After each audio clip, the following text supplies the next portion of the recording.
Overnight. You've got 48 degrees and rain chances out there building through early morning. By about 9-10 a.m. our rain chances really jump up. These are our impact hours through the day. We might even have a few thunderstorms firing as we get you between 2 and 4 o'clock. Then rain chances start to drop off, and after the dinner hour we do look to see on most of our forecast models suggesting very dry now and maybe even some cloud thinning.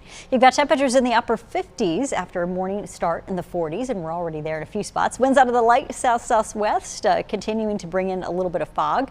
But at times, as those storms or a line of rain may form, it could bring in some gusty winds with the showers. And then we'll see the winds back off. But gusts to 22 miles an hour possible as those showers, if we can get them going in the mountains, form through middle of the day. And those impact hours for you from early morning through the afternoon.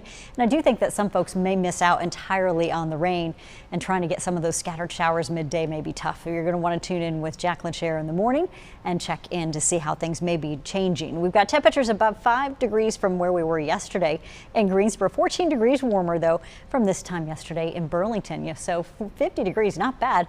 49 in Greensboro, 50 in Winston-Salem, and we have not seen a whole lot of temperature drops because the clouds are acting as a blanket right now. Scattered showers lifting in. You see all those areas in gray. This is where we have dense fog advisories set up right now for folks across areas of Statesville. Some spotty showers also lifting into the foothills at this hour. Until 8 a.m. the dense fog advisory is in place. We may see a few other counties added to it.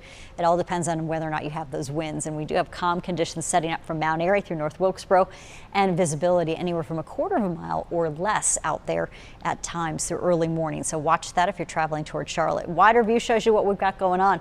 Tapping into some of that Gulf moisture today. We had a little bit of that upslope flow from the Atlantic, so it's been spotty, kind of the drizzle or a light sprinkle so far, but pumping in that moisture here in the mid-levels. The question is, can we get the moisture and the winds to all line up along with the front moving in and some upper level support to bring in a shower or two, even some thunderstorms. So general thunderstorms a possibility. Our severe weather looks to stay south for folks out through Columbia and point south into Georgia and South Carolina. So shower chances here for us through tomorrow morning. The hour by hour shows us that we warm up pretty quickly back into the 50s after a morning of 40s. Scattered showers off and on.